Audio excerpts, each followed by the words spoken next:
क्या दिक्कत हो गई है, इतना शोर शराबा क्यों?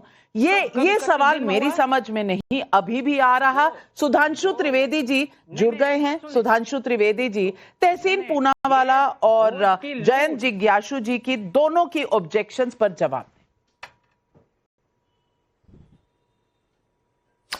देखिए, इसमें कोई बहुत सोचने विचारने की आवश्यकता नहीं है नाविका जी। अभी हम लोगों ने इमरजेंसी के 50 साल पूरे किए हैं। ये जयराम रमेश जी वोटबंदी बोल रहे हैं, नसबंदी हुई थी इमरजेंसी के दौरान। मानसिकता कांग्रेस की नहीं बदली। इंदिरा जी के जमाने में ये मानसिकता थी कि संवैधानिक संस्थाओं की मान्यता इस आधार पर तय होगी कि हम चुनाव जीते या नहीं जीते। वो चुनाव हारी, उन्होंने कहा संविधान की ऐसी तैसी कर देंगे, सब बंद कर देंगे। आज भी वही मानसिकता है। हम चुनाव हारे या जीते, इसके आधार के ऊपर कॉन्स्टिट्यूशनल मशीनरी की क्रेडिबिलिटी तय होगी। और देखिए कितना सुंदर काम करते हैं ये लोग। अभी महाराष्ट्र चुनाव में हल्ला मचा रहे हैं कि साहब मतदाता जो थे वो बहुत सारे ऐड हो गए और उनका वेरिफिकेशन नहीं हुआ। बिहार में वेरिफिकेशन शुरू करवा दो तो ये भी नहीं होने देना है, क्योंकि इनको, मैं एक उदाहरण देना चाहता हूं। बड़ी आपत्ति है कि चुनाव आयोग सही काम नहीं कर रहा, मगर चुनाव आयोग कैसा काम करता है इनके हिसाब से? वो कश्मीर और पंजाब दोनों में बहुत अच्छा काम करता है, हरियाणा में खराब काम करता है, हिमाचल में अच्छा काम करता है, उत्तराखंड में खराब काम करता है, फिर यूपी और बिहार में खराब काम करता है, फिर बंगाल में बहुत अच्छा काम करता है। फिर आपको बताएं राजस्थान और मध्य प्रदेश में 2018 में अच्छा काम करता है, 2023 में गड़बड़ करता है। पर क्या बताएं, गुजरात महाराष्ट्र लगातार गड़बड़ कर देता है, फिर आसाम में बहुत गड़बड़ कर देता है, मगर फिर तेलंगाना में अच्छा काम करता है, कर्नाटक में अच्छा काम करता है, तमिलनाडु में अच्छा काम करता है, केरल में अच्छा काम करता है। भाई तहसीन भाई यहां बैठे हुए हैं, युवा हैं, जिज्ञासु जी, इतना सुंदर नाम है उनका। जरा जिज्ञासा शांत करिए कि आपने देश के मतदाताओं को वो समझ रखा है जो राहुल गांधी जी को संज्ञा दी जाती थी, शब्द का प्रयोग करना बंद कर रखा है कि एक जिग जैग साइन कर ड्रॉ करिए। जो लोग मैथ्स और फिजिक्स पढ़े होंगे तो एक साइन कर होता है, यूं यूं यूं यूं चलता है घूमता हुआ। तो आपकी सुविधा के अनुसार ये अच्छा यहां बुरा, यहां अच्छा यहां बुरा, यहां अच्छा यहां बुरा, और कुछ नहीं है। ये एक मानसिकता है कि मैं संविधान से ऊपर हूं, मैं कहूंगा उसके आधार पर तय होगा कि क्या सही है क्या गलत, तथ्यात्मक आधार पर नहीं होगा। अन्यथा ये मुझे बता दें कि अगर ट्रांसपेरेंसी के साथ तय किया जा रहा है तो किसी को क्या समस्या हो सकती है किसी बारे में जानकारी देने में कि एक बार स्थापित हो जाए तो कोई समस्या नहीं होनी चाहिए।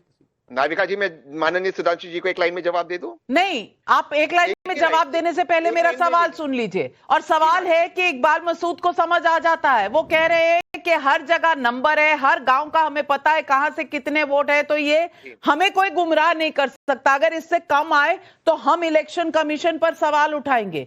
उन्होंने सवाल नहीं उठाया और चुनाव जीत कर आए हैं लोकसभा का।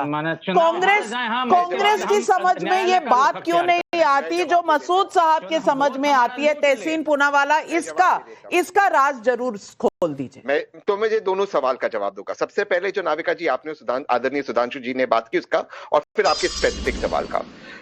आपने बिल्कुल सही कहा, इलेक्शन कमीशन ने कहा उस वक्त भी 2003 में 31 दिन में उन्होंने रिवीजन किया था। लेकिन ये चीज इलेक्शन कमीशन कन्वीनियंटली भूल रही है कि 2003 के बाद समय था रिवीजन के लिए, क्योंकि लोकसभा चुनाव 2004 में था और बिहार के चुनाव 2005 में था। यहां पर रिवीजन में अगर कोई गलती हो इसके लिए समय नहीं दे रही है इलेक्शन कमीशन, सबसे पहली बात। अब आते हैं इमरान मसूद की बात पे, बिल्कुल सही है। एक जमीन से जुड़े हुए नेता को पता होता है उसको इस एरिया में कितने वोट मिलना चाहिए। उसके बावजूद नाविका जी, मैं अपनी बात समाप्त करूंगा, आपसे दो सवाल पूछते। ऐसा क्यों है कि जब भी ईवीएम में गलत वोट आता, कहीं पर भी वो गलत वोट हमेशा भाजपा के पक्ष में था, किसी और पार्टी के नहीं। दूसरी बात, प्रूफ कर दीजिए, एविडेंस लेके कोर्ट चले जाइए। मैं गया हूं कोर्ट नाविका जी, उसमें इन्वेस्टिगेशन में। एक चीज और कहना चाहता हूं नाविका जी, एक कॉर्पोरेटर के चुनाव में मैंने खुद जिसको सपोर्ट किया था कॉर्पोरेटर को, उसको 0 वोट मिला, उसको खुद का भी वोट नहीं मिला। और उस एरिया में जहां पर उस वार्ड में जहां पर उसके सब परिवार के परिजनों के 100 लोग थे, खुद का वोट नहीं मिला, वहां पे भाजपा जीत जाती है। ऐसे कैसे होता है? अयोध्या रूरल जहां बैलेट पे वोट होता भाजपा लीड लेती है, लेकिन अयोध्या अर्बन जहां पे ईवीएम पे होता भाजपा वहां पे लीड लेती है, रूरल में सपा लीड लेती है जहां बैलेट पे होता। यही है, हर ईवीएम में जहां एक्स्ट्रा वोट होता वो सिर्फ भाजपा को क्यों जाता? सपा को नहीं, कांग्रेस को नहीं, आम आदमी पार्टी को नहीं। दुनिया में कोई ऐसा एग्जांपल नहीं है जब केरला में भी एक्स्ट्रा वोट मिला, जब भाजपा का जनाधार नहीं है, एक्स्ट्रा वोट भाजपा को जाता है। ये कैसा जादू है? अरे बाप रे बाप, बहुत दर्द है, बहुत दर्द है तहसीन पूनावाला जी बहुत को। दर्द है।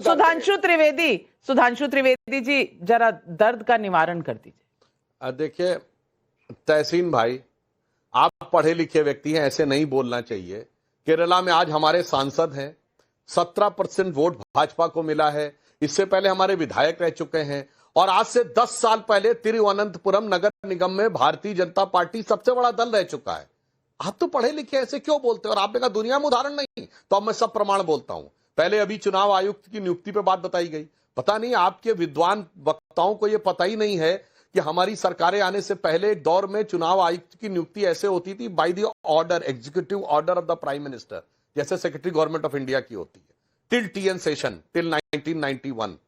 अच्छा, उसके बाद हमारी सरकार आने से पहले कोई पैनल था क्या जिससे डिस्कशन होके होती थी? प्रधानमंत्री नियुक्त करते थे तीनों चुनाव आयुक्तों को। मतलब कुछ भी आकर बोलना शुरू कर देना, यह इस बात का प्रमाण रहता है कि किस प्रकार के अनर्गल आक्षेप। अब सब प्रमाण बोलता हूं। 1985 का विधानसभा चुनाव हम लोगों को जो अर्लीस्ट याद है, यूपी विधानसभा और लोकसभा का चुनाव। उत्तर प्रदेश में पोलिंग हुई 40 से 42%, और कोई दर्शक जाके चेक कर ले अमेठी में कितनी हुई पता है आपको? 91-92%। मतलब उत्तर प्रदेश से 2.5 गुनी ज्यादा।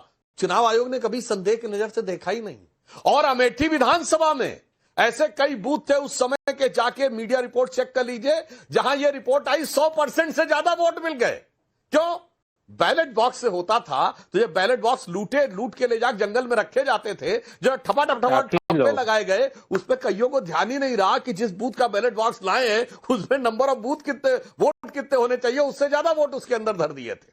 याद करिए, खुलेआम गोलियां चलती थी। और फिर मैं फैक्ट के साथ बोल रहा हूं तहसीन जी, जनसंघ के लोग किया करते थे। 1991 जनसंघ के लोगों को इसमें रिजल्ट आया, उसके बाद उसमें गोलियां चली, बूथ कैप्चरिंग के लिए 21 लोगों पे नामजद रिपोर्ट दर्ज हुई।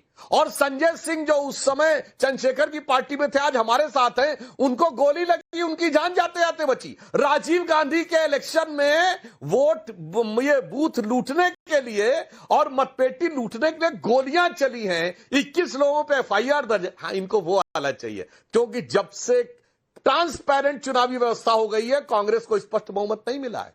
जब से टीएन सेशन में वोटर आईडी कार्ड ले आए, दल के साथ गठबंधन में नहीं था। नहीं हुआ है। जब से सीसीटीवी आ गए, कांग्रेस को स्पष्ट बहुमत मिला ही नहीं है। जो जो व्यवस्था पारदर्शी हुई है, त्यों तो आप देखिए भाजपा का जो जनाधार बढ़ता चला गया है। वहां याद करिए यूपी और बिहार में क्या हाल होता था, जो आजकल बंगाल में उस प्रकार का होता था। जदा कदा चुनावी हिंसा, गोलियां चलना, ये होना। बल्कि बिहार और यूपी में तो वो स्थिति होती थी, कट्टे की इंडस्ट्री बढ़ जाती थी। बिल्कुल। तो जिज्ञासु जी, इन सब बातों से आप भी इनकार नहीं कर सकते। जयंत जिज्ञासु जी, जो सुधांशु त्रिवेदी कह रहे हैं, इससे आप इनकार नहीं कर सकते थे। किस तरह से बूथ लूटे जाते थे, बैलेट बॉक्सेस लूटे जाते थे। बिहार में तो बिल्कुल आसमान को छू गई थी ये प्रथा। ये ऐसी चलती थी कि बिहार जो जगह है वहां कट्टा चलता है और बैलेट बॉक्स कोई उठा कर ले जाता है। नहीं, मैं इस बात से सहमत हूं।